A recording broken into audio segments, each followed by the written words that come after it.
നമസ്കാരം. ഇന്ന് നമ്മൾ ചർച്ച ചെയ്യാൻ പോകുന്നത് അഞ്ചാമത്തെ ചക്രമായ വിശുദ്ധി ചക്രത്തെക്കുറിച്ചാണ്. ആ പേര് പോലെ തന്നെ ഓരോ വ്യക്തിയെയും ശുദ്ധിയാക്കുന്ന, ശരീരത്തിനെയും മനസ്സിനെയും എല്ലാത്തിനെയും ശുദ്ധിയാക്കുന്ന ഒരു ചക്രമാണ് വിശുദ്ധി ചക്രം. ഇനി ഈ വിശുദ്ധി ചക്രം എവിടെയാണ് സ്ഥിതി ചെയ്യുന്നത്? നമ്മൾ നേരത്തെ പറഞ്ഞു, അനാഹത ചക്രം ഹൃദയഭാഗത്താണ് സ്ഥിതി ചെയ്യുന്നതെങ്കിൽ വിശുദ്ധി ചക്രം അതിൻ്റെ മുകളിലായി നമ്മുടെ കണ്ഠത്തിലാണ്, തൊണ്ടയിലാണ് സ്ഥിതി ചെയ്യുന്നത്. ഓരോ വ്യക്തിയെയും ശുദ്ധിയാക്കുന്നത് ഈ കണ്ഠത്തിൽ സ്ഥിതി ചെയ്യുന്ന വിശുദ്ധി ചക്രമാണ്. ഈ വിശുദ്ധി ചക്രത്തിൻ്റെ അടയാളം എന്താണ്? വയലറ്റ് അല്ലെങ്കിൽ കറുപ്പ് കലർന്ന ചുവപ്പു നിറത്തിൽ 16 ദലങ്ങളുള്ള താമരയുടെ നടുവിൽ വെളുത്ത പൂർണ്ണചന്ദ്രാകൃതിയിലുള്ള യന്ത്രം. അതാണ് വിശുദ്ധി ചക്രത്തിൻ്റെ അടയാളം. ആകാശതത്വത്തിലാണ് വിശുദ്ധി ചക്രം ഉള്ളത്. അവിടെയുള്ള നമ്മളുടെ വികാരങ്ങൾ ഏതൊക്കെയാണെന്നറിയാമോ?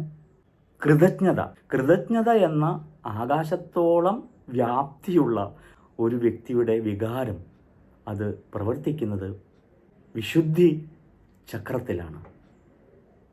അതോടൊപ്പം തന്നെ ഒരു നെഗറ്റീവായിട്ടുള്ള എനർജിയും അവിടെ കിടക്കുന്നത് ദുഃഖം. ആലോചിച്ച് നോക്കൂ, നമുക്ക് ദുഃഖം വന്നു കഴിഞ്ഞാൽ തൊണ്ടയിൽ നമുക്ക് ശ്വാസം കിട്ടില്ല, നമുക്ക് ശബ്ദം കിട്ടില്ല, എനിക്കൊന്നും പറയാൻ പോലും പറ്റില്ല, തൊണ്ടയിൽ ശബ്ദം വന്നിങ്ങനെ അടഞ്ഞു നിൽക്കും. അതോടൊപ്പം കൃതജ്ഞത ഉണ്ടാകുമ്പോഴും നമ്മുടെ തൊണ്ടയിലാണ്. എന്തുമാത്രമായിട്ടുള്ള വികാരമാണ് ഈ, എത്രമാത്രം പവർഫുള്ളായിട്ടുള്ള വികാരമാണ് കൃതജ്ഞത. അതോടൊപ്പം ദുഃഖം. അപ്പോൾ നമ്മളുടെ കുണ്ടലിനി ശക്തി അനാഹത ചക്രത്തിൽ നിന്ന് വീണ്ടും ഉയർന്ന് വിശുദ്ധി ചക്രത്തിലെത്തി അവിടെ ബ്ലോക്കായിട്ട് കിടക്കാച്ച എന്താ സംഭവിക്കുക? ദുഃഖം മാത്രമേ അനുഭവിക്കാനായിട്ട് പറ്റുള്ളൂ. കൃതജ്ഞത എന്നുള്ള ആ ഒരു വലിയ വികാരത്തെ നമുക്ക് അവിടെ അനുഭവിക്കാൻ കഴിയില്ല, ഈ ശക്തി നിശ്ചലമായിട്ട് അവിടെ കിടക്കുകയാണെങ്കിൽ. അപ്പോൾ മനുഷ്യൻ ദുഃഖത്തിലേക്ക് പ്രവേശിക്കും. അതല്ല, അവൻ എല്ലാ കരുത്തും ഉപയോഗിച്ച് ഒരു സാധകൻ അവൻ്റെ ഉള്ളിലുള്ള ആ പ്രാണശക്തിയെ വിശുദ്ധി ചക്രത്തിലേക്ക് എത്തിച്ച് അതിനെ അവിടെ ചലിപ്പിക്കുകയാണെങ്കിൽ അവനിലുണ്ടാകുന്നത് കൃതജ്ഞതയാണ്.